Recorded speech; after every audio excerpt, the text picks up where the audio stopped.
Welcome back mga kabayan sa ating channel. Kumusta na po kayo?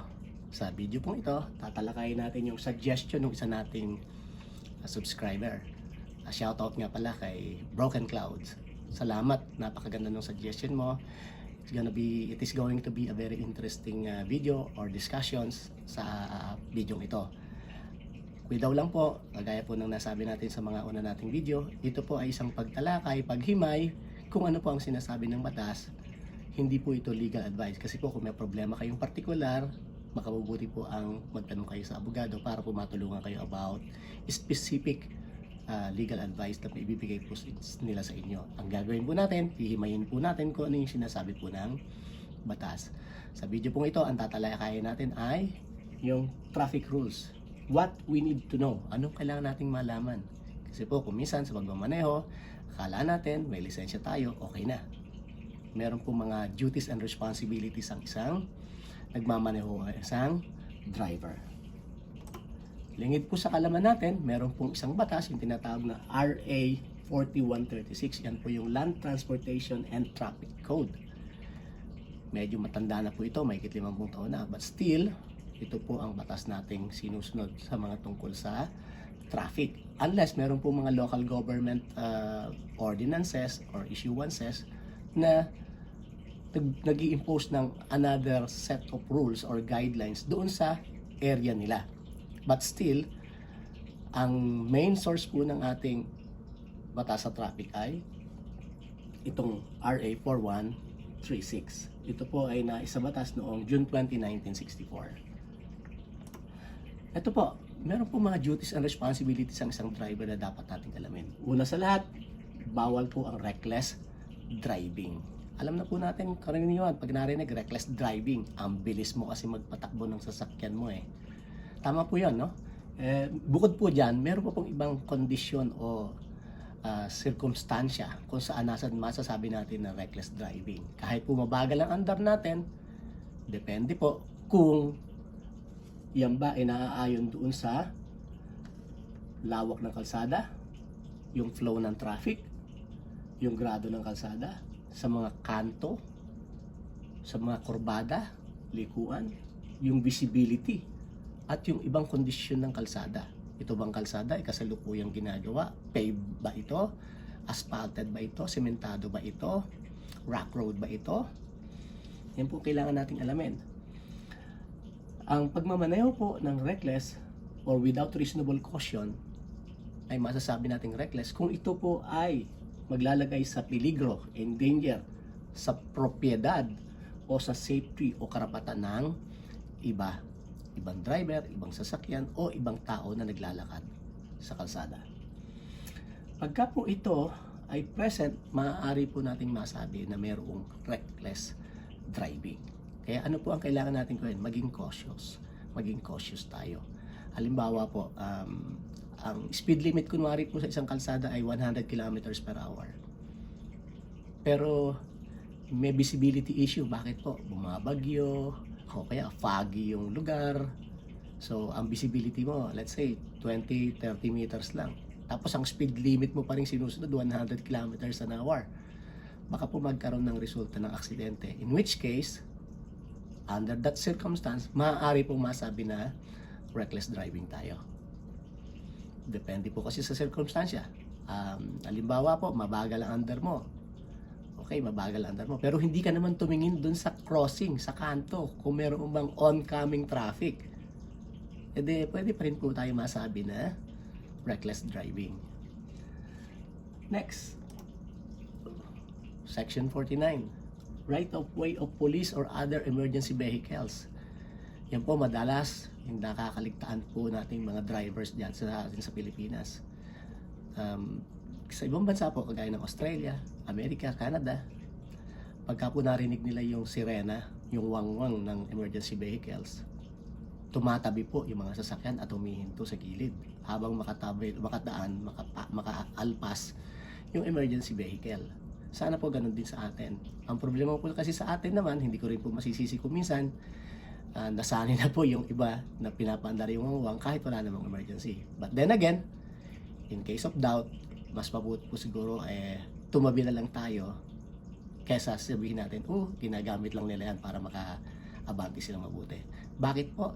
Kasi yan po ang sinasabi po ng batas. Sabi po, ayan, upon the approach of any police or fire department vehicle or any ambulance or emergency vehicle, kailangan po ang driver shall immediately drive to the right hand edge or curb, doon sa kagilid-giliran. Kailangan niyang huminto at padaanin yung emergency vehicle. Maliban na lamang kung utusan siya na mag-proceed na o kaya nakatawid na yung emergency vehicle. Section 51, hitchhiking. Ano ba itong hitchhiking? So ito po yung pagsabit. Kaya nakalagay po, bawal daw po ang sumabit. Sumakay sa jeep doon sa outside or rear end. Naku, madalas po ako nakakakita niyan. High school pa lang po ako, usong-uso yan, sumasabit. Bakit po? Kasi po, ang pagsabit ay naglalagay sa peligro sa buhay at kaligtasan noong pasahero. Kaya po, sabi dyan, pag ang driver, alam niya na may nakasabit, responsibilidad po niya yan kung may mangyari doon sa pasahero. Tatandaan po natin na ang contract of carriage ay isang special type of contract kung saan ang requirement na diligence o pag-iingat ay mas extraordinary. Kailangan po ang pasahero makarating sa kanyang destination safe and sound. Kaya requirement po na in public transport, mga taxi, jeepney, tricycle, buses, kailangan po mag-extra careful sila. Kung papayagan pong may mga nakasabit, edi hindi po sila careful. At maaari po nating masabing merong negligence on their part. Again, bawal po sumabit, bawal po sumakay na nasa labas ng sasakyan. Section 52, driving or parking on sidewalk. Nako, nanonood po ako ng mga clamping operations dyan sa Maynila. Ang lagi ko pong naririnig, nakaparada naman ako sa sidewalk. Ito naman, iskinita naman ito. Ito po ang sinasabi ng batas, Section 52. No person shall drive or park a motor vehicle upon or along any sidewalk. Bawal sa sidewalk, any path, any alley, mga iskinita na hindi iniukol o itinadhana bilang parking space o bilang daanan ng sasakyan. So, ayan po ang sinasabi po ng batas. Kaya po yung mga iba nating kaibigan, iba po nating kababayan na nagpaparada at nahuli, sasabihin, sandali lang naman ako. Hindi po, wala po nakalagay na sandali lang. Ang sabi po, no person shall drive or park a motor vehicle upon or along any sidewalk. Yung pong iba, nagta-tricycle, dyan po pinapadaan sa sidewalk, nagka-counterflow pa po kuminsan. Pag nahuli, sasabihin, nagmamadali ako. Wala pong ganung nakalagay. So, be careful po tayo at sana po sundin po natin ito kasi po ito ay for the benefit of the general public. Yung pong free passage, yung smooth passage po sa mga kalsada, sa mga iskinita, sa mga bangketa po ng mga tao ay itinatadhana po yan ng batas. DUI, driving under the influence. Naku, bawal na bawal po yan. Sa ibang bansa po, again, pagka po nahuli ng DUI, automatic po, mayroon demerits doon sa lisensya mo. At pag may demerits po, tataas yung insurance. Kung minsan po, depende doon sa alcohol level. Pagka po more than 0.8 ang alcohol level mo sa dugo, maaari pa pong makasuhan ng reckless driving or even worse, dangerous driving. Doon po sa ibang bansa. Sa atin po, ang sinasabi, bawal po yan. Maaari po tayo mapagmulta. Next, obstruction of traffic. Ano ba sinasabi ng Section 54? No person shall drive his motor vehicle in such a manner as to obstruct or impede the passage. Nandoon ka nga sa kalsada, super bagal ka naman, tapos hihinto ka, alanganin yung hinto mo, magsasakay ka, hihinto mo sa kalsada, hindi mo lang itabi sa gilid. Ayan po. Di obstruction yun or pag-impede po yun ng free passage. Bawal din po yun. Obstruction of traffic po ang tawag doon. Ano pa po? Section 55. Pagka po nagkaroon ng aksidente, meron pong obligasyon, may duty po ang isang driver. Halimbawa po, yung isang sasakyan na-involve sa isang aksidente, yung pong driver ng sasakyan na yon na na-involve sa aksidente ay required by law, Section 55 ng RA 4136, na anong gawin niya? Ibigay niya ang kanyang lisensya, ang kanyang tunay na pangalan at address, at yung tunay na pangalan at address ng may-ari ng sasakyan. Kanino niya ibibigay? Di doon po sa investigating officer. Requirement po yan. Kadalasan po, yung mga napapanood ko po sa balita o kaya po sa YouTube, yung mga vloggers po tungkol sa traffic, ayaw ibigay noong driver yung kanyang lisensya. Tandaan po natin, ang lisensya po ay pribileyo, hindi po ito isang karapatan. Ang pagkakaroon po natin ng lisensya ay isang pribileyo na ibinigay sa atin ng gobyerno, ng pamahalaan, upang magamit po natin ang ating sasakyan, upang magamit po natin ang mga lansangan at mga kalsada sa ating pagmamaneho. Hindi po ito karapatan. Ibig po sabihin, pag hiningi po yan, kailangan po nating isurrender ang ating lisensya. Ano pa po ang duty ng driver under Section 45?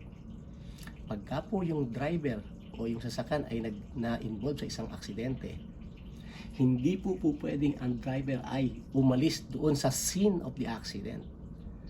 Kailangan po nandoon siya. Kailangan po hindi siya aalis doon sa scene of the accident. Kasi nga po, kailangan maghintay ng investigador. Kailan lang siya pinapayagan o pwede siyang umalis doon sa scene of the accident? Una, kung meron pong imminent danger, kukuyugin siya ng mga taong bayan, galit na galit dahil sa nangyari. So, pwede po siyang umalis. Kasi to protect himself from the imminent danger ng mga taong bayan na gusto siyang saktan. Pangalawa po, kung ang rason ng kanyang pag-alis ay upang i-report niya yung aksidente sa isa nearest police officer. So, gusto niya pumunta dun sa, siguro, sa police station na malapit, o kaya tumawag siya ng police, kaya siya umalis. Ayan po. Pero take note, may mga cellphone na po ngayon. Alam na po natin kung minsan may mga nakalagay, in case of accident, dito ka tatawag. So, pwede pong tawagan na lang. But then again, kung ang purpose ng pag-alis ay upang i-report yung aksidente sa police officer, pwede po siyang payagang makaalis. Ano yung pangatlo? Para humanap po ng doktor o ng manggagamot o ng nurse para tulungan yung biktima ng aksidente. Pwede siyang umalis. Pero generally po, pag na-involve ang isang driver sa isang aksidente, kung sasakyan niya na-involve sa isang aksidente, hindi po siya pwedeng umalis sa scene of the accident. Meron pong ni-request si Broken Cloud. Sabi niya, pwede mo bang i-discuss yung tungkol dun sa Doctrine of Last Clear Chance? Dadagdagan ko pa po yan. Isasama po natin yung Doctrine of Right of Way sa traffic. Ito po yung sinasabi ng Doctrine of Right of Way sa traffic. Ito daw po ay isang karapatan ng isang tao, na isang driver, na mauna mag-proceed sa merging traffic at sa intersection. At kasama din yan yung pagbibigay dun sa mga pedestrian na tumatawid. Ang practice pong ito ay ang pagbibigay sa ibang tao ng unang pagpasok o pagtawid o pagpapano ng pagmamaneho sa kalsada as a sign of courtesy, road safety, or both. Hanggang dyan lang po muna yan. Ihimayin po natin yan ulit. Ito po naman yung tinatawag na Doctrine of Last Clear Chance. So, Broken Cloud, ito yung sinasabi ng batas doon sa kaso ng Green Star Express versus Universal Robina. Ang sabi po ng Supreme Court of the Philippines doon sa Doctrine of Last Clear Chance, ito daw po ay kung saan merong dalawang parties na negligent, pero yung negligent nung isa ay appreciably later in point of time, mas nahuli do sa punto than that of the other. So, dalawa, parehong may negligence.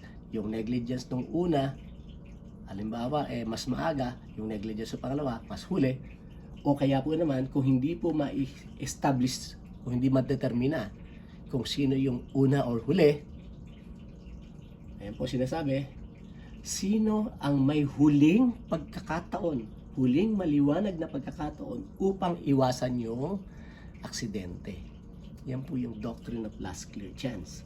So, kung halimbawa po yung huli na mayroong negligence, pero siya yung may huling pagkakataon, huling malinaw na pagkakataon upang maiwasan yung aksidente, and yet, hindi niya nagawang maging careful, siya po ay pwedeng ma-charge as a result of the accident. Ano po yung sabi ng Supreme Court? Stated differently.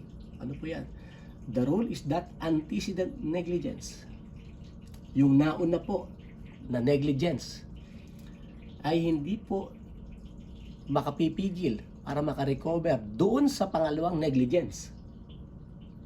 Kung yung pangalawang negligence ay mayroong last fair chance to prevent the impending harm or the accident. Yan po yung sinasabi po ng Supreme Court. Hihimayin po natin yan. Magkakaroon po ako ng isa pang video tungkol dito kung saan ipapakita na po natin at magbibigay po tayo ng mga halimbawa kung kailan natin pwedeng gamitin yung last clear chance at ikukumpara po natin yan dun sa doctrine of right of way sa traffic. So, sana po may natutunan tayo sa video ito at abangan po ninyo yung kasunod nating video about last clear chance para po meron tayong matutunan kung ano po ang aplikasyon nitong doktrinang ito sa ating pagmamaneho at kung sakasakali kung ma-involve tayo sa mga aksidente sa kalsada. Hanggang dyan po muna. Again, salamat po sa inyong panonood. Pa-like, pa-share, pa-subscribe po ng ating channel. Hanggang sa muli, ito po ang inyong kaibigan na nagsasabi. Kung meron kang katanungan na gusto mong malaman ng kasagutan, edi pag-aralan natin. Maraming pong salamat.